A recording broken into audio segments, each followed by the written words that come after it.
Salut à tous. Salut. Bon, bienvenue sur le podcast Tatami Connexion, votre podcast préféré après les autres. Je suis Jarod, il est Rolly et on est là pour vous faire l'analyse et les pronostics du main event de l'UFC 324 avec le combat qui oppose Paddy Pimblett à Justin Gaethje. Cet UFC 324 qui aura lieu dans la nuit du 24 au 25 janvier à la T-Mobile Arena. Donc c'est le retour de l'UFC avec cette UFC 324. On a eu une grande période désertique de MMA UFC parce qu'il y a eu du MMA bien sûr, mais au niveau de l'UFC, on entame l'ère Paramount avec cette UFC 324. Donc euh, donc voilà, on va commencer par ce main event. Alors on devait faire main et co-main, mais on l'a dit dans l'actu, effectivement le co-main event a été annulé puisque on a Kayla Harrison qui s'est blessée au cervical et donc qui s'est fait opérer déjà, je crois. Donc voilà, on veut d'abord lui souhaiter un bon rétablissement et puis on va attendre de voir ce qui va se passer. On en a, alors si vous voulez, on va pas refaire le match. Vous écoutez l'actu de la semaine dernière, le vendredi, et on a fait tout un sujet dessus. Donc voilà, on a déjà tout dit dessus sur les projections possibles pour ce fight. Donc voilà, on vous renvoie vers cet épisode-là. Et donc, le co-main sera Song Yadong contre Sean O'Malley. Mais nous, on va parler du main event pour la ceinture, qui devait être pour une ceinture intérimaire, qui finalement est pour une ceinture incontestée. Et avant d'en parler, comme d'habitude, notre partenaire du moment, Apports Fight, cette boutique internet qui vend du textile, du matériel de boxe, de MMA, de grappling, avec des marques qui ne sont vendues en France que sur Apports Fight, que ça soit Itenmu, Primo, Corner ou encore Pitbull West Coast. Toutes ces marques sont de qualité et sont stylées et sont vendues sur Apports Fight. Donc, avec le code TATAMI10, vous avez 10% de réduction sur tout le site. Donc, si vous voulez avoir du style en étant différent des autres, ça se passe sur un portefeuille et le lien est en description. On commence, une fois n'est pas coutume, par le tail of the tape. Donc, on a Gaethje qui fait 1m80 pour une allonge de 177,8 cm. Il a 26 victoires, 19 KO, 2 soumissions et 5 décisions et 5 défaites, 3 KO, 2 soumissions. On a Pimblett, qui fait 1m78, légèrement plus petit, mais qui a une bien plus grande allonge avec 185,4 cm. Il a 23 victoires, 6 KO, 11 soumissions et 6 décisions. Et il a 3 défaites, 1 soumission, 2 décisions. Sa dernière défaite, elle remonte à 2019. C'est un truc de fou, hein. Parce qu'on a un Gaethje là qui a perdu quelques combats là sur sa fin de carrière. Il a perdu contre notamment Holloway. Après après j'ai plus les en tête, mais attends, il a perdu contre Holloway, Il a contre perdu qui avant? contre Khabib, il a perdu contre Holloway, il a perdu contre Oliveira, Exactement, c'est il a ça. une défaite contre Poirier. Déjà, c'est ça. Mais déjà dans les dernières, en fait, tu te rends compte que c'est Holloway donc en striking, mais C'est sinon des grappleurs. c'est Khabib et Oliveira et c'est deux défaites par soumission pour le coup. Donc oui, et Paddy Pimblett donc depuis 2019. Alors après ils ont pas eu le même Voilà. niveau Ouais. d'adversité, hein, faut le dire aussi, hein. Mais bon, en tout cas voilà, ça montre que Pimblett il est bon combattant et qu'il a fait une montée en puissance en plus à l'UFC, on l'a déjà dit. Écoute, malgré ça, ce combat-là me hype pas trop. On en a parlé en off, mais déjà avant même de rentrer dans le détail, je suis pas fan de ce combat. Je sais pas pourquoi, j'ai pas de hype particulière, tu vois. Je me dis pas, waouh, c'est vivement samedi, quoi. C'est vrai que je sais pas quoi penser de ce combat. Parce que ça peut, j'ai du mal, tu sais, souvent je me fais un scénario dans la tête de ce qui peut se passer. Et en général, peu Mhm. importe le résultat, je suis quand même assez proche de ce qui se passe dans la cage, tu vois. Alors que là, j'ai aucune idée de ce qui peut se passer. Ça peut aller d'un côté comme de l'autre avec une énorme domination, comme ça peut faire un combat très relou qui va au bout. Ouais, je sais pas. Alors oui, moi là, si la finalité du combat, effectivement, j'ai du mal à la deviner aussi. Alors il y a des lignes qui se détachent, tu sais, il y a des grandes lignes quand tu analyses déjà avant de rentrer dans le détail, mais quand tu analyses vraiment le fight, tu te dis que effectivement il y a des choses qui ont été mises en lumière qui peuvent me faire penser que Gaethje puisse mettre KO Pimblett, Mhm. notamment avec le combat contre Jared Gordon de Pimblett justement. Il y a les deux combats qu'on a cités, Oliveira et Islam Makhachev qui te font non Gaethje, n'importe quoi. Et Khabib. Ouais, ça y est, ça commence fort. Ma passion des noms. Qui te font dire que si ça va au sol, effectivement, ça y est, on va laisser peser. Pimblet, il remporte le combat par soumission. Mais à la fois, Pimblet, déjà, en termes de lutte, c'est pas ce qui se fait de Non, mieux. loin de là. Et loin de là. Et à la fois, tu vois un Gaethje qui, effectivement, face à certains types de boxeurs, peut avoir du mal à rentrer. Notamment des boxeurs qui frappent en ligne avec des coups au corps et notamment avec des fronts. Parce que si tu prends le style, et c'est là où c'est intéressant, tu prends le style de combat en boxe de Pimblet qui dit qu'il peut rester debout avec lui, qu'il a vu des failles dans son jeu et qu'ils ont vu des failles dans son jeu et tout ça, et qu'il peut, avec son style un peu Mais particulier, tu sais, poser des je problèmes pense à qu'il, de toute Gaethje. façon, Pimblet, comme on l'a dit, hein, c'est pas un mec qui shoot énormément. En général, quand il se retrouve au sol, c'est dans quasi tous les cas de figure, tu sais, c'est un aléa de combat. Soit c'est un down, soit c'est lui qui se fait emmener, soit il y a une glissade. Mhm. Donc oui, Il saute la garde. ouais, voilà, ou soit il saute la garde. Mais tu vois, moi, je suis pas surpris qu'il dise ça, hein, parce que il cogne fort quand même, Paddy, hein. Il a un style décousu, mais quand il touche, tu les sens passer, hein. Ouais, il touche mais il met pas KO par contre. Il a pas le KO Ah, power. Il fait l'autre, mal. comment il s'appelle là, le dernier combat que j'ai vu de lui, là, Vendramini là, à l'UFC là, il l'a éteint. Redis parce que ça a coupé. Enfin ça. Vendramini à l'UFC, il l'a Ouais. éteint. Ouais, d'accord. Bon, ok. Mais quand tu regardes, attends, je reprends juste le tail of the tape. Tu vois, tu prends, il y a 6 KO sur 26 combats. Mais parce qu'il Tu vois. soumet tout le monde, Pas non plus. parce qu'il Hein. soumet tout le monde. D'accord, certes. Mais bon, je trouve qu'il y a pas, il y a de l'impact avec les jambes. Mais avec les points, c'est pas non plus, c'est pas un impact de fou déjà parce qu'il a pas une grande, il a pas un footwork de fou. Tu sais, Euh, c'est son positionnement de pied, c'est les pieds à plat. Tu vois, c'est assez compliqué, même quand il se déplace, c'est pas extraordinaire. Non, il boxe surtout à distance, de toute façon, déjà. Il conserve une grande distance avec ses adversaires en se tenant vraiment très droit, en profitant de son allonge. Tu sais, il se penche rarement vers l'avant quand il va boxer. Au contraire, il va même plutôt avoir tendance à se pencher vers l'arrière. Et il utilise déjà énormément de kicks enfin surtout des coups isolés déjà pour commencer avant d'exploser sur son adversaire. Mais voilà, des front kicks, jambes avant. Il envoie des low kicks, jambes arrière, high kick Très aussi, puissant les low kicks, hein. et beaucoup de coups. Très puissant les low Ouais, kicks. puissant les low kicks, De plus en effectivement. plus puissant. Par contre, il en prend aussi. Ouais. Il en prend aussi beaucoup.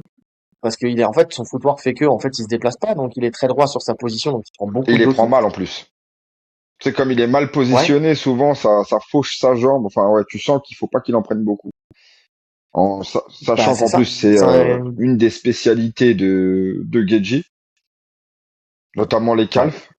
Ça peut. Alors oui et non en fait, parce que là j'ai revu le combat de Gage contre Fiziev et tu vois en fait il se fait amener au sol sur une saisie de low kick à chaque fois. Tu Alors, je trouve, au-delà de l'amener au sol, je trouve qu'il les utilise moins bien et, enfin, moins souvent. Il y a eu une période Je dans suis sa vie où complètement d'accord. l'époque Tony Ferguson, tu vois. Même avant ça, Et là, j'ai l'impression même que, avant ça, et je suis d'accord parce que tu sais souvent quand un combattant a une force, là j'entends plein de gens encore parler des kicks de Geji. Mais ça serait comme parler des kicks de Aldo maintenant, tu vois. C'était vrai à une époque. hmm, Il a fait énormément de dégâts avec ça. Je trouve qu'il les a encore, hein. Il frappe très fort parce que c'est quelqu'un qui calcule pas en fait. Tu vois, il envoie tout. Mais ils sont bien moins utilisés, en tout cas moins bien, moins efficaces qu'avant. Alors il a toujours cette option, mais je trouve que quand il les met, il s'expose plus qu'avant. ouais, je suis d'accord avec toi. Je trouve qu'il s'expose plus qu'avant aussi parce qu'il est moins rapide qu'avant. Avant, il était beaucoup plus agressif dans sa manière de combattre. J'ai l'impression qu'il est un peu plus mesuré aujourd'hui dans sa manière de combattre. Donc, même s'il peut partir à la bagarre, mais il part à la bagarre quand ça part à la bagarre de l'autre côté. Ouais. Tu sais, je pense au combat contre Fiziev, enfin surtout dans le premier, pas trop dans le deuxième. Mais c'est vrai que quand ça commence à envoyer, il va envoyer un peu plus, tu vois, il va un Ah, peu dans le plus deuxième, il tenter. y a eu, hein. Mais sinon, Dans le deuxième, il y a effectivement, eu un peu, enfin, il y a le eu un petit deuxième peu, round ouais, où aussi dans le justement, deuxième. d'ailleurs, il sort vainqueur de cet échange parce qu'il y a un bon uppercut qui passe et il les Ouais, met down. Il est fort dans la bagarre, Geji. Franchement, c'est ça. Ouais. En fait, il est fort dans la bagarre, il est fort quand ça rentre justement à la mi-distance comme ça, où il arrive très bien, en fait, en penchant la tête en avant, à envoyer ses frappes en circulaire. On va en parler de toutes ces frappes-là, mais et avec son uppercut où il va bien chercher la nuque en collar tie pour remonter. Il a beaucoup de réussite là-dessus. D'ailleurs, beaucoup de knockdown partent de cet hmm. uppercut-là. Mais enfin, en tout cas, quand de knockdown, pas forcément de knockout, mais de knockdown. Mais on a en face un Pimblet qui lui ne rentre pas dans cette bagarre. Et en fait, il envoie des coups isolés, beaucoup de coups isolés. Son jab, beaucoup de jab. Et un jab qui, en fait, une fois sur deux, il est efficace. Une fois sur deux, il est propre. En fait, il est pas toujours propre. Je sais pas si tu vois ce Si, que je si, veux dire. je Il y a vois des très moments où bien. tu sens qu'il y a pas d'impact, et puis il y a des moments où il va avoir une fulgurance, il va faire un sacré jab. Et il y a que de temps en temps, où il va commencer à décider à fondre sur l'adversaire avec une série de directs crochets où il envoie, allez, entre 3 et 5 coups, pas plus que ça. Mais c'est plus pour limite forcer l'adversaire à reculer à la Hmm. cage plutôt que, enfin, en tout cas pour casser la distance, comme quand il envoie aussi son coup de genou sauté ou son coup de pied sauté, tu sais, et puis après il veut casser la distance pour essayer de coller, parce que de toute façon il est pas capable de shooter, enfin pas capable, en tout cas jusqu'à maintenant il nous l'a pas prouvé, hein, mais de shooter à distance Ah, en lutte, quoi. si, Donc il il a l'a déjà besoin fait, d'aller hein. chercher un Il l'a contact. déjà fait. Moi, j'ai vu des combats où il amène. Ouais, Alors, mais voilà, c'est très rare, hein. Alors, il ouais, shoot en single, toujours single. Tu vois, il prend le single et il n'y a pas une énorme variété. Tu sais, il va pas chaîner sur la lutte, hein. Ça veut dire qu'il se relève avec la jambe et il essaye de lever ta jambe le plus haut possible. Et voilà, mhm. c'est la seule chose que je l'ai vu faire. Ouais, mais en général quand il prend le single il est déjà au contact, tu vois. Comme il a de la longe, tu sais, il va chercher bas les jambes. D'ailleurs, souvent il feinte ce single pour ensuite revenir en boxe. C'est ce qu'il avait fait contre qui déjà? Il l'a fait contre King Green. Tu vois, où il vient essayer d'attraper la jambe et puis après il revient boxer. Mais euh, mais bon, shooter, j'ai du mal à le voir shooter. Et puis de toute façon, est-ce que c'est vraiment, il a intérêt à shooter face à Geji qui quand même a Non. une lutte défensive qui est quand même très intéressante. Enfin, c'est quand même sa base. Lui, c'est plutôt un lutteur qui s'est construit sur la défense plutôt que sur l'attaque. Bah, écoute, Je sais pas parce que même s'il est tombé, il est tombé face à Fiziev, tout, dé- mais je pense qu'il a été surpris. tout dépend de. Non, je pense qu'il tombe sur Fiziev quand il lui saisit le low kick. Là, il serait tombé sur n'importe qui de toute façon. Tu sais, parce qu'il saisit le low kick, Ouais. il envoie crochet en même temps, il se retrouve à tenir sa jambe et en même temps balancer un crochet. Il serait tombé dans tous les cas. Oui, mais je pense qu'il a été surpris. Je pense pas qu'il s'attendait à ce que ça parte sur une technique de lutte, tu vois, un fauchage ou quelque chose comme ça. Je pense qu'il pensait sincèrement avec Fiziev que ça allait se régler debout, tu vois. Ouais, mais c'est pas vraiment une technique de lutte qu'il lui fait. Donc en fait, tu vois, en fait, il y a des faits de match où tu peux tomber. Et ça, malheureusement, ça, on peut pas les calculer, on peut pas prendre ça en compte dans l'analyse. Mais il y a des coups qui font que, tu vois, il envoie des high kicks, tu peux glisser sur un high kick et tu te retrouves au sol. Donc tout Bien ça, sûr. on peut pas le calculer. Maintenant, c'est vrai que si en défense pure de lutte, j'ai énormément de mal à voir Paddy l'emmener, sauf petit défaut qu'il peut avoir, c'est qu'il il scramble très bien, mais trop en mode lutteur. Ça veut dire qu'il n'hésite pas à faire des roulades, etc. Et sur un mec Mhm. qui est bon dans les transitions arrivées au sol, tu vois, ça peut se retrouver dans ton dos. Tu peux te foirer. C'est le seul truc, tu vois. Sur le single leg, s'il lui lève la jambe, je sais qu'il va rouler. Il va rouler, il va partir en salto, il va. Et là, tu peux te foirer. Mais hormis ça va être très difficile de l'amener. Ouais, non, mais je suis d'accord. Mais après, tu sais, quand je te disais, en fait, pourquoi je pense qu'il s'attendait pas, tu vois, forcément avec un Fiziev, même à se faire saisir la jambe, parce que c'est vrai, t'as raison, hein. Tu peux pas, de toute façon, tu peux pas ne pas tomber à 100%. Tu vois, il y a un moment, effectivement, tu prends un crochet au passage, parce qu'il s'est fait saisir et quand il a pris une frappe, il est tombé, ok. Mais tu vois, si tu prends le combat contre, par exemple, contre Chandler, où il s'attendait beaucoup plus à avoir un Chandler qui était en capacité de lutter, tu sentais qu'il était beaucoup plus attentiste dans sa défense. Oui, ça sera le Tu vois, cas. ce qui fait que quand Chandler l'a arraché, tu vois, il a réagi beaucoup Ça plus sera le vite. cas ici, hein, parce Je qu'il, pense il s'y attendait pas du je tout, tu pense vois. il est parfaitement conscient de ses forces et de ses faiblesses à ce niveau de carrière. Et il sait pertinemment que si ça tombe et qu'il se fait fixer sur le dos, son espérance de vie, elle est très courte. Ah bah, c'est clair, c'est clair. Ensuite, si on reste sur la partie boxe, quand même, on a un Pimblet qui quand il est quand on lui met la pression, tu vois, il a un bon check-up, ou tu sais, avec son bras arrière, qui fait suivre derrière, enfin check-up plus bras arrière, euh, pour ensuite sortir. Alors, il a pas un footwork, tu sais, si j'ai marqué, il n'a pas un bon footwork, mais il se déplace quand même plutôt pas mal. Euh, et par contre, il a pas beaucoup de Il garde, a pas de garde du ce tout. qui fait qu'il prend quand même pas mal de coups. Sa garde, elle est très basse, tu sais. Et quand t'as des mecs qui sont forts en crochet, c'est pour ça que j'ai noté Jared Gordon, parce que c'est ce qui s'est passé avec Jared Gordon, qui utilisait beaucoup de crochets. Alors certes, il a prouvé qu'il avait un bon menton puisqu'il bronche pas du tout, hein. Mais quand même, il y a des frappes qui passent. Et Gaethje, Bah, pour moi, c'est pas Jared tu Gordon. sens, non, franchement, mais même le combat contre Vendramini dans le premier round, il y a un crochet qui passe, tu sens qu'il chancelle légèrement, alors il récupère très très vite, hein. Et c'est lui qui avance derrière, mais ah ouais, tu sens qu'il peut pas en prendre énormément comme ça dans le combat. Tu vois, c'est passé une fois, il a récupéré. Si derrière il en reprend deux, trois comme ça, il va pas se relever, pas dire. Bon menton ou pas bon menton, il y a un moment, il y a une limite. Franchement, ouais, je sais pas ce qui le sauve. Peut-être le fait alors c'est une erreur, tu sais, de reculer, mais bon, le fait d'être loin, ce qui fait qu'il prend les frappes souvent, des fois en bout de course. En bout de Mais course. bon, ça a une certaine limite quand même. C'est vrai que ça Bah, garde, elle est surtout que poreuse. Gaethje, ouais, surtout que Gaethje, en plus, lui, il aime mettre la pression sur ses adversaires. Il aime casser la distance, tu vois. Et surtout, il casse la distance alors d'une part par son avancée. En plus, il prend des angles, puisque tu sais, footwork Trevor Whitman, tu sais, Trevor Whitman, on sait qu'il aime bien faire prendre des angles à ses boxeurs, entre guillemets. Mais surtout, il a ce truc où comment dire, se pencher, tu sais, vers l'avant, tu sais, pour envoyer. En fait, il va casser la distance aussi en cassant la distance, en s'avançant sur l'adversaire, en se penchant vers l'avant pour envoyer des frappes au-dessus de l'épaule, au-dessus de la ligne d'épaule. Donc, euh, donc ça, c'est le genre de truc où en plus le coup il vient en redescendant. Donc tu prends vraiment une vitesse de frappe. Il met beaucoup de mauvaises intentions dans ses frappes. Il vient masquer ça en plus avec un très bon jab. Donc voilà. Et puis c'est low kick, hein, parce qu'il en envoie quand même encore, même si c'est plus aussi fort qu'avant, mais il en envoie quand même encore.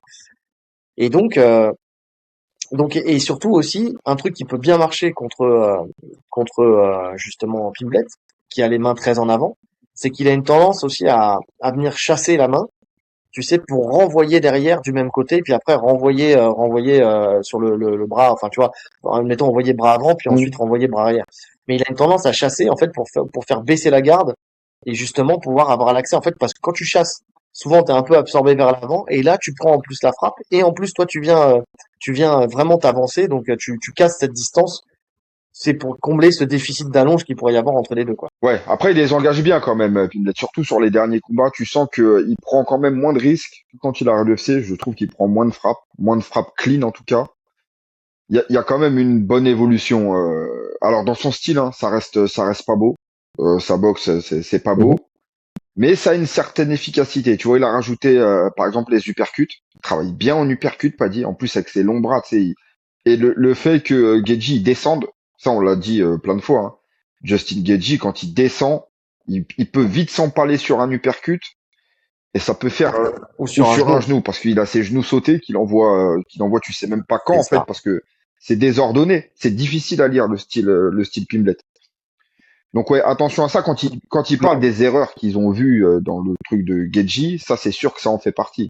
C'est une erreur que tout le monde a Bah, tout le monde notée. l'a vu maintenant. Max Holloway l'a exposé sur ça, notamment avec le kick retourné où comme il se baisse, il le prend pleine tête. Tout le monde sait qu'il baisse la tête, donc il y a vraiment un truc à faire sur ça. Et c'est pas quelque chose qui va changer. C'est ancré en lui, là, il y a plus rien à faire.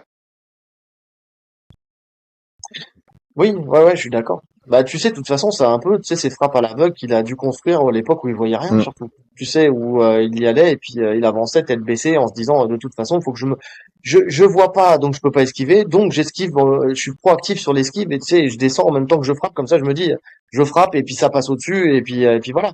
Sauf que de plus en plus de monde ont lu cette problématique-là. On sait que ça avait été exploité, donc effectivement, tu l'as dit par Holloway, ça a été exploité aussi par Fiziev, Fiziev, les uppercuts, ouais. qui avait envoyé aussi Et des même genoux, les uppercuts, hein, les ouais. uppercuts des Mm. genoux. Ouais. Et on sait que tu l'as dit, bah effectivement les genoux de Pimblet, ils sont imprévisibles. Et on parlait de genoux sautés tout à l'heure, on parlait de pas mal de choses. Tu vois, même s'il est plus petit en taille, mais c'est marrant parce qu'il est plus petit, mais dans les chiffres je vois qu'il est plus petit, mais j'ai l'impression qu'il est plus grand, tu sais, dans l'envergure. Ah bah oui, C'est ça dans qui est drôle. l'envergure, il est plus grand de toute façon, parce qu'il a plus d'allonge. Non, mais oui, mais même avec les jambes, tu vois ce que je veux dire? C'est-à-dire que j'ai pas regardé la taille des jambes, mais je pense que Geiji doit avoir un très long buste, tu vois. J'ai pas Ouais, fait ouais, ouais, tu ouais, sais, ouais, ouais. le parcours, tu vois ce que je veux dire. Mais je pense qu'il a un très long buste et donc, bah, quand il descend, effectivement, il est quand même plus près du Après, sol il y a, il y a qu'un aussi la Pimblet. posture de combat où t'as un Geji, justement, on dit qu'il vient se ramasser vers l'avant alors que t'as un Pimblet qui est très droit. Donc, il paraît beaucoup plus grand, ouais. C'est vrai qu'il paraît plus grand, Paddy. D'ailleurs, ça m'a surpris quand j'ai regardé la taille. Parce que je savais qu'il avait plus d'allonge, mais du Ouais. coup, j'avais acté dans ma tête qu'il était plus grand. Et le fait de voir qu'il était plus petit, ça m'a surpris. Est-ce que c'est pas parce que on avait le dernier face à face qu'on a vu avec lui, c'était avec Ilia Topuria, où là il paraissait tellement C'est immense. possible. C'est peut-être ça aussi, hein. Donc, mais on les a vus face à face. Pourtant, il y a eu un face à face. Mais après, tu sais, ça reste 2 centimètres. Oui, ils 2 font la centimètres, même taille. c'est pas significatif, hein, non plus, hein. C'est pas, on va pas se mentir. Tu sais, 2 centimètres quand tu te tiens bien droit et après quand t'as ta posture naturelle. Parce qu'en fait, tu sais, quand on te mesure, t'es là, t'es dos au mur et puis t'es bien droit. Puis après, surtout quand tu sais, c'est con, mais quand tu fais, ton style impose une forme de Mm. corps. Tu regardes un mec dans la rue, tu sais s'il a fait de la boxe anglaise, il a les épaules en avant, tu sais, moi je me souviens de plein de potes qui ont été baignés dans la boxe anglaise depuis leur enfance, tu sais, qui avaient les épaules en avant comme ça et qui marchaient un peu comme ça, tu vois. Donc t'as l'impression qu'ils sont plus petits. En fait, s'ils se redressent un petit peu, tu vois, je pense qu'ils prennent 1 ou 2 centimètres. Mais c'est vrai que ta posture fait que. Donc lui, lutteur plus boxeur, tu sais, c'est le genre de mec à être un peu courbé, tu sais, dans sa posture, je pense. Donc bon, l'écart de taille se voit peut-être moins, tu sais, quand tu les vois face à Ouais. face. Bref, c'est une théorie qui n'a de valeur que celle qu'on veut lui donner, mais elle a le mérite d'être là.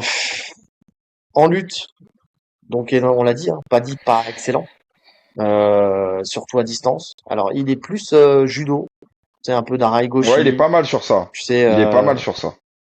Il est pas mal sur ça à la cage. Maintenant, Ouais. bah, c'est des trucs quand même qui sait plus ou moins. Enfin, on l'a jamais vu vraiment exposé à ça, Geji. Ouais. Ouais, Défensivement, il n'y a pas photo. Offensivement, bah, Geji, il attaque pas de toute façon. Il a, bon, ça lui ah, arrive c'est d'attaquer. Il l'a extrêmement fait rare. contre Fiziev, hein. Il va attaquer, mais C'est extrêmement il rare. peut le faire, il le fait bien, hein, mais c'est rare, Et c'est de rare. toute façon, c'est pas dans son intérêt dans ce combat. Ça serait la plus grosse erreur qu'il puisse faire, donc il le fera pas. Parce que là, c'est se jeter dans la gueule du loup. À la cage, c'est rare de voir Gejido à la cage. Il est Ouais. très réactif sur ça, donc je le vois pas se faire contre. Mais même de coller à la Ouais, cage. maintenant c'est pas son jeu, lui, c'est un mec qui travaille à l'ouvert. C'est pour ça que ce combat il est vraiment indécis parce que il y a un écart très net au sol. Tu vois, Alors techniquement il y a un écart debout en faveur de Geji, mais le fait d'être debout, on sait que tout peut se passer parce qu'il suffit que tu frappes fort et tu peux toucher et faire tomber. Par contre au sol, c'est là où il y a l'écart le plus flagrant et où il y aurait pas match. Mais le problème, c'est la question centrale de la lutte. C'est la seule interrogation qu'il y a dans ce combat, pour moi, c'est ça. Bah, de la lutte ou d'une façon de faire tomber, tu vois. Parce que c'est vrai que, alors là, ça vient stopper toute arme pour effectivement pomper une tête. Et puis s'ils sont malins, et je pense que Trevor Whitman l'est, ils vont pas chercher à le coller à la cage. Parce que coller à la cage, c'est vrai qu'il a beaucoup d'armes pour essayer de t'amener au sol. Alors on l'a dit tout à l'heure. Là, on parlait du judo un petit peu, on a parlé du single leg aussi tout à l'heure. Mais sinon, quand il colle à la cage, il aime bien soit se sauter la garde, Le donc où il triangle. monte Il très monte très sur haut le d'ailleurs, triangle, là. limite s'il pouvait prendre un triangle, ouais voilà, comme ça après quand ça redescend il prend la garde, puis après quand il est en dessous, c'est là où il va chercher à renverser et puis à revenir au-dessus. Mais il aime bien aussi, et ça il l'avait fait, mais je me demande si c'est pas d'ailleurs contre Jared Gordon, je sais plus, j'ai vu beaucoup de combats de Pinhead, où il fait un peu du Ortega, c'est-à-dire que comme il domine ses adversaires en général en taille, enfin en tout cas dans la posture, quand il est dos à la cage, il profite du fait de descendre sur des étranglements. Je crois que c'est contre Jared Gordon, ouais, où il prend une espèce de bras-tête un peu spécial, puis un peu de côté, où en fait il l'amène au sol grâce à ce bras-tête-là. C'est-à-dire que vraiment il profite pour attaquer, prendre une saisie, comme une seatbelt, hein, tu sais, une ceinture de sécurité où il va venir Ouais. prendre le corps de l'adversaire et puis il va s'enrouler avec lui. Vraiment, tous les moyens sont bons pour t'amener au sol. C'est vraiment ça. C'est venir au contact et une fois qu'il est au contact, peu importe que ça soit parce que lui il amène ou parce qu'il tire, bien sûr, il sait très bien tirer la garde, hein, c'est-à-dire en te conservant collé à lui. Tous les moyens sont bons pour t'amener au sol. Ouais. Plus j'y réfléchis, plus je me dis quand même il y a des possibilités parce qu'il sera en mode chasseur. En fait, c'est Gadji qui va être qui va être parano. Gadji, on l'a déjà vu plein de fois dans des combats où surréagir sur des femmes d'amener au sol, où limite il se prôle dans le vide. Tu vois, et finalement, ça peut exploser Mhm. le front headlock, et Paddy, ça va très vite dans le dos. Alors, il gère bien ces situations, Ouais. hein, Gadji, mais en tout cas, c'est lui qui sera en position d'observation, tu vois. Il sait qu'il a pas le droit à l'erreur. Et ça te met un doute sur ta boxe. Ouais, Ça te met un doute sur ta boxe. Tu boxes pas de la même manière si tu sais que si tu tombes, c'est mort. ouais, je suis d'accord, mais tu vois, enfin, il faut quand même, parce que si c'était comme dit le poète de la rue, qui est Orelsan, si c'était si facile, tout le monde le ferait. Tu vois, qui tu serais pour réussir ou tous les autres ont échoué. Oublie tes rêves Ah prétentieux. mais Redescends sur terre. attends. Il a affronté quel grappleur, Gedji? Il a affronté quel grappleur? Ok, Oliveira. il a Tu vois, perdu. Oliveira, il le soumet. Ah, d'accord, attends. Laisse-moi aller au bout de mon explication. Il perd. Ok, il se fait soumettre. Mais ça part de quoi? Ça part pas d'une amenée au sol. Ça part de Ouais, knockdown. Le seul qui véritablement l'a amené au sol, c'est le meilleur lutteur de la KT. voilà. Point. C'est ça aussi que je me dis. Quand je dis amener et conserver. Parce que amener, tu peux l'amener. Effectivement, Fiziev, il l'a amené. Alors Fiziev, il a fait une grosse erreur. On l'a dit quand on a fait le débrief, c'est que quand il s'est retrouvé en nord-sud avec le triangle inversé et qu'il y avait une Kimura qui était juste devant lui, là, pourquoi il l'a pas prise? Et qu'il a cherché à mettre des frappes et qu'il a laissé, en fait, une opportunité à Geji, bah, de prendre un peu la rotation pour pouvoir sortir. Ça, il arrive dans cette situation-là C'est avec fini. Pimblet, c'est fini. Il se relève plus. On est d'accord. Mais il n'empêche que c'est quand même dur de l'amener et de le conserver au sol. C'est dur. Honnêtement, je dirais plus de l'amener que de le conserver. Parce que je pense qu'un bon grappleur le match en sol. Ça dépend comment tu tombes. Ça dépend dans quelle position tu tombes. Il tombe, alors, tu vois, avec Oliveira, c'est un peu différent parce que je te Il dis, est il prend le sonné, ouais. knockdown. Donc, en fait, quand Oliveira, il va dans le dos, direct, flush. Ça, on est d'accord. Après, s'il tombe sur le dos, oui. S'il tombe sur le dos, à plat dos, ouais, Bah, la je première pense que c'est amenée compliqué. de Fiziev, tu vois, il tombe sur le dos. Moi, je me suis dit, bon, c'est Fiziev, donc il va se relever assez facilement. Il se fait quand même fixer à plat dos. Alors, il se relève dans la foulée, hein. C'est pour ça. Mais il se fait Alors, quand même fixer une dizaine de secondes, une quinzaine de secondes, hein. mais il y a un effet, il y a un fait de match parce que quand tu revois le combat, en fait, il rentre dans le scramble avec Fiziev et Fiziev, il arrive miraculeusement à, tu sais, à tendre ses jambes et à prendre ce triangle inversé, ce qui lui permet de Je parle pas remonter de cette sur lui. amenée. Il y a une, Tu non, parles non, pas il de y a une celle-là? amenée juste avant où il se relève plus rapidement. Mais tu vois, il tombe à plat dos, il rentre Ouais, dans sa demi-garde, il le fixe environ 15 secondes, ensuite il fait sa langouste, il se relève. Mais donc ça, c'est la deuxième dont tu me parles. Il y a deux amenées qui suivent. d'accord, ouais. Ouais, je me souvenais plus de celle-là. Mais en tout cas, moralité, à plat dos, oui, c'est compliqué. Par contre, s'il arrive ne serait-ce qu'à entamer un début de rotation, il peut quand même s'échapper, tu vois, rouler, s'échapper et puis et tu vois et s'en sortir. Ouais.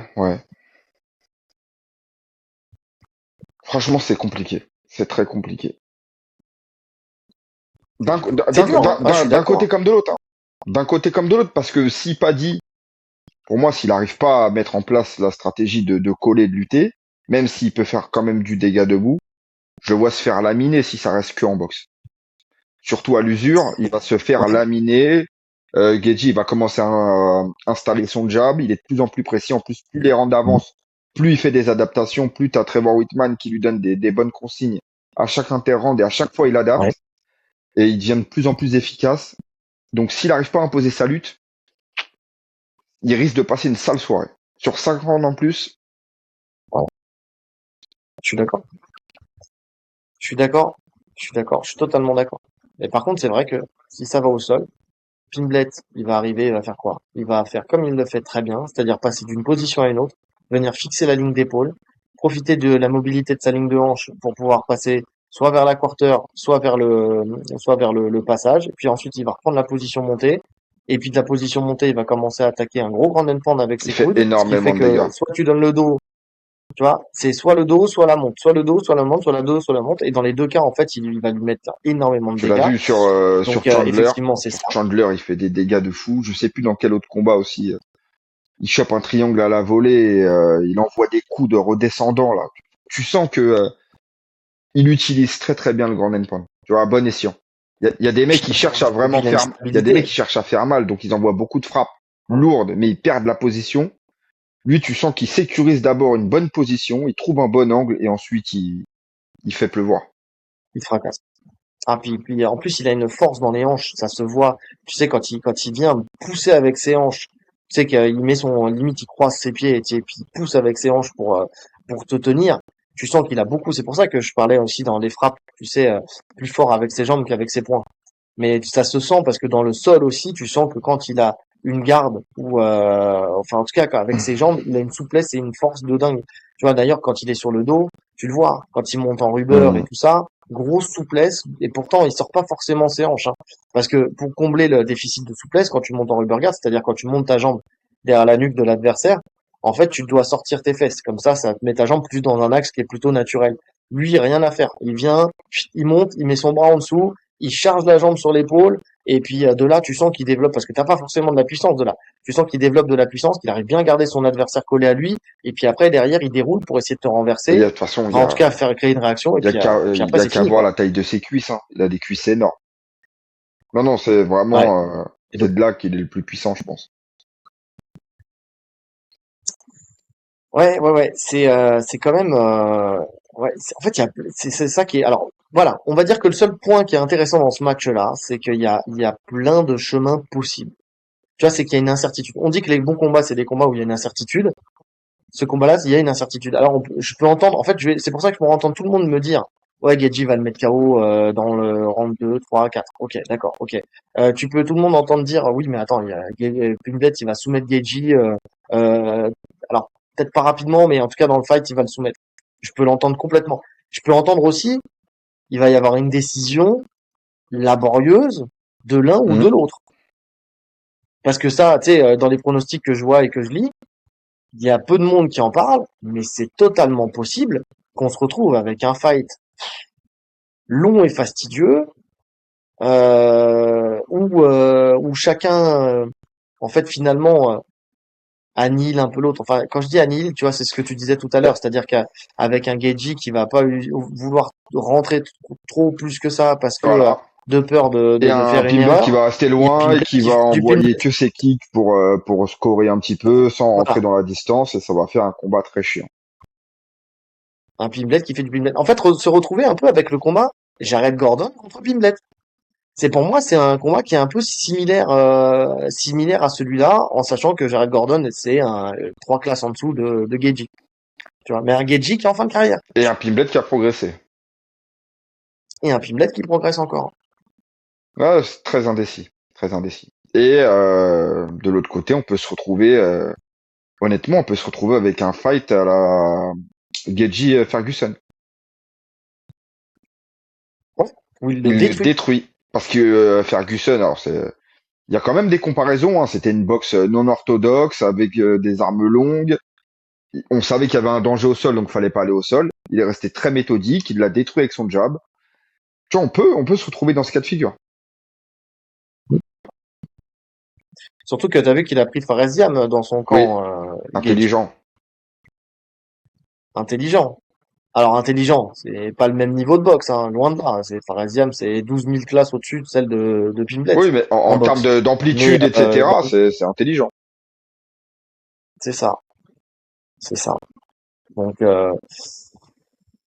ouais, ouais, c'est compliqué. Après, ils sont tous les deux sur des dynamiques qui sont complètement différentes aussi.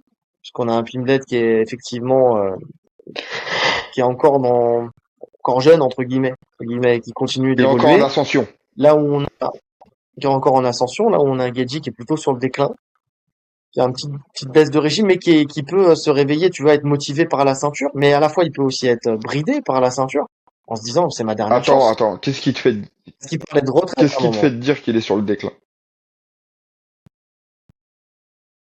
Ce que je ressens dans les combats, c'est ce que je te disais au début. Moins agressif, moins, je sais pas comment te dire, c'est plutôt, tu sais, moins rapide, moins, je sais pas, il y a un truc qui me fait dire quand je regarde les combats où je me dis, ah ouais, tu vois, je vois les combats justement contre Ferguson et tout ça, et puis en fait, je vois un avant-après Holloway, tu vois. J'ai l'impression que le fait d'avoir le dernier combat contre Holloway, c'est pas son dernier combat, hein, mais le combat qu'il a fait contre Holloway, l'a, l'a un peu mis dans c'est une grosse claque de réalité en fait, tu sais, qu'il a pris en pleine Là, tronche, où il a remis des choses en question. je trouve pas, parce que ce qui suit Holloway, c'est les deux fights contre Fiziev, en fait. Ouais, Et oui, il mais est bien présent quand même contre Fiziev. je suis d'accord. Parce que Je suis d'accord qu'il est présent, stylistiquement, mais pour lui, il prend quand même un bourbier. Fiziev en striking, Fiziev en striking, c'est compliqué, hein. C'est très compliqué. ouais, sauf que Fiziev, je trouve que lui aussi, pareil, après c'est. Alors déjà, il prend pas, il prend que une fois Ah, il Fiziev, hein. l'avait pris avant Il Holloway. prend pas deux fois Fiziev. Ouais, il a fait Fiziev, Poirier, c'est bien ce que je pense, c'est pour ça que j'ai été vérifié. Holloway, ensuite il reprend Fiziev et ensuite il prend Paddy. Mais tu vois, c'est là aussi, tu sais, il y a un truc qu'il faut, c'est que Fiziev, c'est un combattant qu'il avait déjà pris, donc il connaissait. Et, euh, et c'est un Fiziev qui revenait lui aussi, tu sais, de blessure. Hmm. Donc, parce que Fiziev, si je reprends son pathologie à lui, Ouais, Fiziev. il fait Geji, il se blesse contre Gamrot et il revient, ouais, c'est ça. Il se blesse à la jambe contre Gamrot et après il revient contre Geji. En tout cas, Donc, en termes d'opposition, moi j'ai du mal à dire quand même qu'il est sur une pente descendante. Parce que sur tous les derniers mecs qu'il affronte, c'est quand même un monde au-dessus de ce que Paddy a connu, tu vois. Et, euh, et il est encore bien présent, Justin. écoute, moi je vois Ferguson, il lui a roulé dessus. Je vois Khabib, il se fait soumettre. Je vois Chandler, où il gagne par décision unanime, mais dans un combat de gogol, Bah, où ils étaient là les pour deux, ça, en hein. fait, finalement, voilà, on va pas se mentir. On voit Charles Oliveira, il se fait soumettre. Fiziev, il gagne majority decision sur 3 rounds, où de mémoire, il perd au début, parce que je l'ai pas revu, j'ai revu que le Moi aussi. dernier. Il perd au début, et puis après, il remonte, il revient. Après, il y a Dustin Poirier, effectivement, où il le bat sur high kick, dans le round 2. Non, en fait, Mais tu vois, pareil, Dustin Poirier, c'est quelqu'un qui l'a, non, mais c'est quelqu'un qui l'a déjà affronté. J'ai l'impression aussi que Hooker, tu vois, on parle des gens qui ont du mal avec, d'ailleurs, on en parlera sur l'autre podcast, sur un autre podcast, mais Volkanovski qui a un peu de mal avec les redites, avec les deuxièmes fights. J'ai l'impression que Gaethje, lui, il est bon sur les deuxièmes fights. Tu vois, il prend bien les informations pour ensuite aller chercher le meilleur sur le fight d'après. oui, parce qu'il Et il là, vient direct avec la bonne stratégie adaptée. c'est ça. Ah, mais là, c'est pas un deuxième fight, c'est un premier fight. Donc, je sais pas. Je sais pas. Franchement, c'est très compliqué ce fight-là. C'est très compliqué. C'est beaucoup d'incertitudes. C'est pour ça. Alors, finalement, l'opposition, elle est bien, hein, parce que bon, il y a de l'incertitude. Ouais, ouais, Je crois que ce qui me dérange le c'est plus, quoi? c'est le fait qu'il soit pour une ceinture. Je crois qu'en fait, c'est ça. Je crois que c'est pas le fight qui me dérange en soi. Ouais, C'est le fait que à la fin de ce fight, il y a un des deux qui sera ouais, je suis champion. d'accord. Je crois que c'est ça Je suis qui me gêne. d'accord. Parce que l'un comme l'autre ne sont pas les meilleurs de la catégorie. En tout cas, dans mon esprit, alors Geji, on le sait, parce que il a eu plusieurs fois sa chance et il a jamais gagné. Paddy reste à prouver encore, parce que là je dis ça, mais peut-être qu'il va Ouais. apprendre et il va garder la ceinture. Mais en tout cas, avec ce qui se fait actuellement, ce qu'on voit et surtout le champion qui était là juste avant de lâcher sa ceinture, j'ai du mal à me dire que eux vont avoir le droit à la ceinture, hein. C'est ça. Quand tu vois Holloway, tu vois Tsaroukian. Ça me dérangeait moins en ceinture intérimaire. C'est con, hein, mais ça me dérangeait moins. Ouais, ouais, ouais. Et encore. Et encore. Ouais, moi, ouais, je crois que c'est ça qui me dérange foncièrement, en fait. Je crois que c'est ça. Est-ce que est-ce que t'as noté des à côté hormis le staff, le pseudo staff de Gedji qui quand même ressemble bien à un staff, Ouais. hein. Non, bah, les seules choses, ouais, on en a déjà parlé, hein. C'est un staff. Et il a beau nous dire que c'est un poil Mais un poil incarné. incarné, Je veux c'est bien. moi la plupart de mes staffs que j'ai eu par exemple au genou, c'est dû à un poil incarné, tu vois. Le frottement sur le tapis, ça te fait un poil incarné, ça s'infecte et ça fait un staff. Porte d'entrée. C'est ça, c'est une porte d'entrée qui après devient un staff. Mais là, je trouve quand même le poil incarné vachement gros, Ouais, de quand même. ouf. Quoi, ça peut Euh, arriver, ça C'est dépend. une, S'il est comme moi, qui se charcute, c'est à une chaque fois touffe. qu'il a le moindre poil C'est incarné, une touffe. C'est une touffe incarnée. le mec a une barbe incarnée. Excusez-moi, il a une barbe incarnée. Le mec, il est rouge, tout là. Ah mais tu rigoles, mais j'ai eu une folliculite. C'est ça, ça s'appelle. J'en ai eu une aussi, ouais. Putain, tu sais, Ouais. là, Saloperie. moi je l'ai eu dans les cheveux, tu l'as eu où toi? Je l'ai eu dans Ah la ouais, non, barbe. c'est pire toi. C'est pire. Folliculite. Moi je l'ai eu dans les cheveux, Ouais. tout l'arrière là. Oh là là, laisse tomber. Ah, c'est une infection soit du cuir chevelu ou du cuir barbu. Ça dépend s'il est séparatiste ou pas. Elle est bonne celle-là. Donc, Ah c'est horrible quand t'as ça. ah, vous me direz putain, si vous le validez. Et donc, qu'est-ce que je voulais dire? Ouais, et c'est horrible parce qu'en fait, c'est tous les pores, en fait, les bulbes de poils ou de cheveux, en fait, qui s'infectent. En fait, c'est vraiment ça. Ça fait vraiment une infection. Mais ça n'a rien à voir avec le staphylocoque, Non, là, pour non, le rien coup. à voir. C'est vraiment un truc, c'est un truc particulier. Euh, mais qu'est-ce que je veux dire? Non, mais après, ouais, effectivement, s'il a tendance à se charcuter, effectivement, à prendre une aiguille et puis à s'avater, peut-être que c'est effectivement un poil incarné. Pourquoi pas? Allez, pourquoi pas? C'est si triture mais ça faisait quand même vachement penser à un staphylocoque, surtout quand tu sais que c'est monnaie courante en ce moment et que bah, de toute façon, il y en a partout et ils sont de plus en plus violents. Franchement, le MMA, dans le grappling, partout. Là, c'est le fléau du moment. J'arrête pas d'en voir, j'arrête pas d'en entendre, pas forcément au club, hein, mais de partout, tu sais, des gens qui se font même hospitaliser pour des staphylocoques et tout. Là, c'est quand même assez chaud, hein. Ouais. Et encore cette année, je crois que j'ai entendu 2 personnes qui se sont fait hospitaliser pour staphylocoque. Donc dans des clubs, dans 2 clubs différents, tu vois, mais c'est vraiment, surtout là, c'est faites gaffe. Enfin, je dis petit lanceur d'alerte, des staphylocoques qui ressemblent à des panaris. C'est-à-dire que ça s'infecte au niveau de l'ongle et donc tu viens, alors le médecin, bah il te fait quoi? Il te fait le traitement classique. Vous allez tremper votre doigt dans l'eau de Daquin et puis ça va vous régler votre problème. Moi, donc oui. Il faut quand même insister un petit peu, surtout quand vous faites des sports comme le grappling, jiu-jitsu brésilien ou MMA, parce que ou judo aussi, enfin tu vois tous ces sports-là. Parce que la personne dont je parle là, effectivement, elle a commencé par mettre son doigt dans l'eau de Daquin et puis finalement il s'est fait hospitaliser et puis il était pas loin de se Non faire mais amputer du doigt. franchement Et c'était le pouce. Et déjà, pour faire du stop, c'est compliqué. Donc, les médecins sur ce sujet, faudra en parler un jour. Les médecins généralistes sont pas du tout qualifiés pour les staffs. Honnêtement, ils y connaissent rien. alors le problème, c'est que les médecins généralistes sont pas qualifiés et pour avoir un rendez-vous chez un dermato, bah, autant te dire que c'est Ah la bah mort c'est assurée trois parce mois que d'attente, donc t'as le euh, temps de t'as- faire une septicémie. voilà, t'es mort depuis un mois et demi déjà. Non, après dans l'idéal, c'est vrai que quand t'as ça, vaut mieux voir un médecin du sport, si t'as l'occasion, qui connaît un peu plus les sujets. Mais c'est vrai que les médecins en général, moi Ou plusieurs fois alors j'ai faut vu des insister. gens qui avaient des staffs qui allaient chez le médecin et lui disaient ah non c'est une piqûre d'araignée ça. Oh c'est une piqûre d'insecte. Ça. Oui, Tu te rappelles quand oui, Nora bah, avait eu combien de fois? le Oui, bien staff, sûr. c'était une piqûre d'araignée soi-disant, qui lui avait dit le médecin. Oui, oui, Ouais. bien sûr. Non, mais on vit Ils en disent ça Australie, tout le temps, ils disent effectivement. ça à tout le monde. Il y a des veuves noires, Ouais voilà c'est ils sont ça. en région parisienne. On n'est Exactement. pas au courant, c'est juste ça. Non, mais c'est surtout faut insister. Moi, quand j'ai un élève, quand ça m'est arrivé, tu sais, d'avoir un élève qui avait un staff, je lui disais, écoute, tu vas voir le médecin, ou tu prends rendez-vous en visio. Tu sais, comme ça, c'est le plus rapide. Et puis, tu dis, j'ai un staff, je pratique telle Voilà. discipline. Il y a quelqu'un qui Il y en a, même il y si en a plein au t'exagères, club, je l'ai attrapé. il y en a sur Voilà. mon tapis.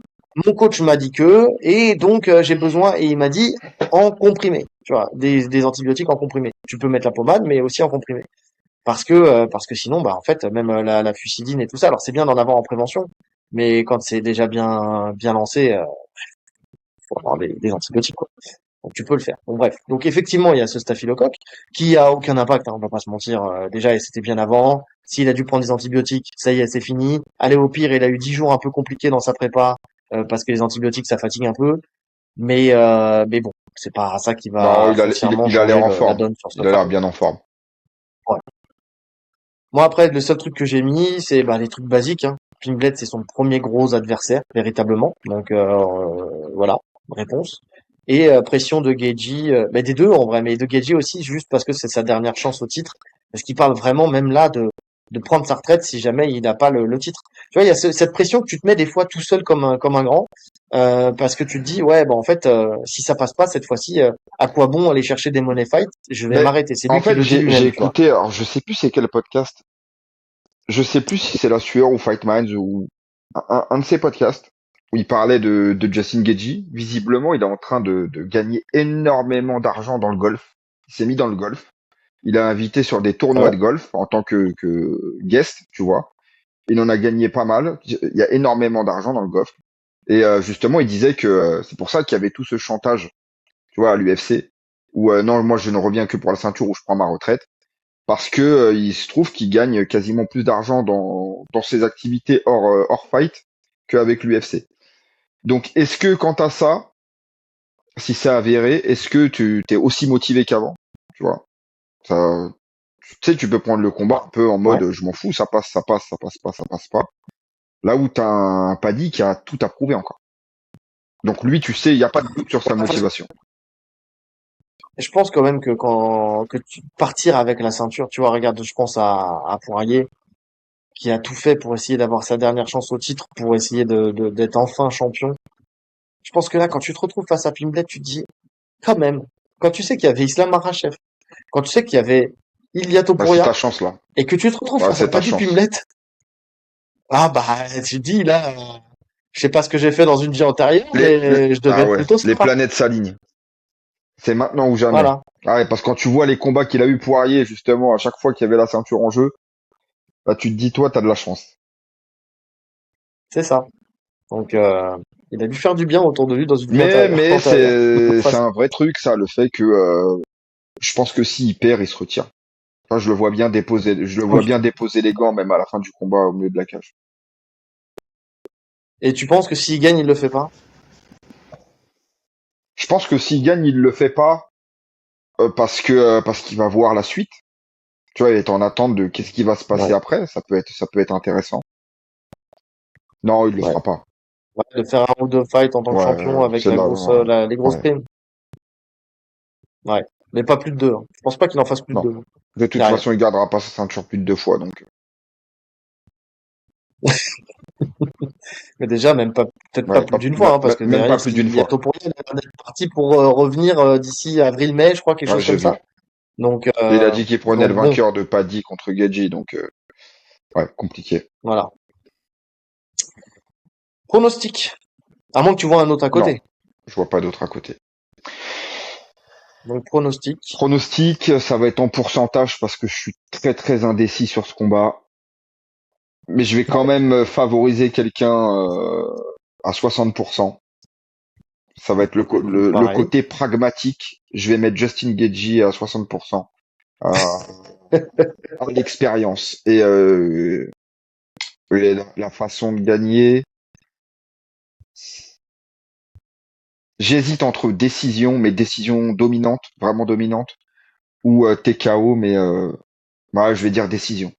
Je vais dire décision parce que c'est pas un mec qui t'éteint net, Gaethje, tu vois. Et il va pas suivre au sol. Il va pas suivre au sol. Ça veut dire qu'il peut très bien faire une Oliveira à Pimblet. S'il est touché, il se met sur le dos, il récupère, Gaethje va pas suivre au sol. Donc je pense que ça va à la décision. Ouais, ouais, j'entends. J'entends. Ouais, moi, je vois bien, écoute, pour l'histoire, je le vois bien être le premier à mettre KO, quand même, Pimblet. J'ai mis 60%. Et alors, 40% Pimblet, je suppose, pas quoi, tu pour, quoi? Soumission. Soumission quand? J'ai pas de temps. J'ai pas dans les 3 premiers rounds. Parce que je pense qu'en termes de fatigue, là j'ai vu sur pas mal de combats, il a quand même le souffle court, pas dire en fin de troisième round. Et Je pense que sur 5 rounds, ça va être plus compliqué. Surtout sur un mec comme Gaethje qui frappe fort et qui met la pression quand même. Même s'il frappe pas, son débit a baissé par rapport à avant, la pression qu'il t'impose en avançant sur toi, ça épuise. Bah écoute, c'est un peu similaire, sauf que tu vois, moi je verrais bien un 60% Geiji KO ouais, vers le troisième round. Dans les deux cas, je mets vers le troisième round, tu sais, où il monte en puissance. Tu sais, avec un Pimblet qui arrive pas forcément à l'amener au sol, parce qu'il se déplace bien quand même. Le footwork de Geiji, c'est autre chose que celui de Pimblet. Donc je le vois bien le toucher, et puis en fait avec ses mains basses, tu sais, prendre un espèce de crochet descendant, tu sais, ou un uppercut. J'ai un peu plus de facilité à voir le crochet descendant d'ailleurs que Moi l'uppercut. aussi. Parce que Ouais, le l'uppercut, crochet descendant en fait, ouais, là il faut il est couper. tellement droit en plus Pimblet que prendre l'uppercut c'est compliqué. Par contre, le crochet, ouais. Donc le crochet descendant et puis après tu sais de l'avoir bien sonné et puis voilà d'envoyer un grand endpoint, tu sais quand même suffisant pour parce qu'il sait en fait comme on a dit il est mauvais quand il est dos au sol. Par contre quand il est tu sais il peut très bien se déplacer envoyer des frappes tu sais pour en grand endpoint pour juste le temps que l'arbitre arrête. Oui, C'est oui, c'est possible. possible. C'est quand t'es sonné, tu vois. Donc c'est possible. Après, j'entends, hein, alors là, tous les jours, je peux te dire aussi, comme j'ai dit là, tout à l'heure, hein, que ça y est, la décision. Et Pimblet, sinon 40% soumission, pareil, aux alentours du troisième round. Le temps que pareil, peut-être, tu vois, un Geji qui baisse un peu de régime, qui se déplace un peu moins, et donc il arrive à le coller, il l'amène au sol. Et une fois qu'il l'a amené au sol, voilà. Ouais. Et là, on a KO Pimblet, coup de genou sur un Geji qui Et tu baisse vois, la ça tête. reste, mais ça, c'est ce que j'allais te dire en plus. J'allais te dire le pourcentage de Pimblet par KO.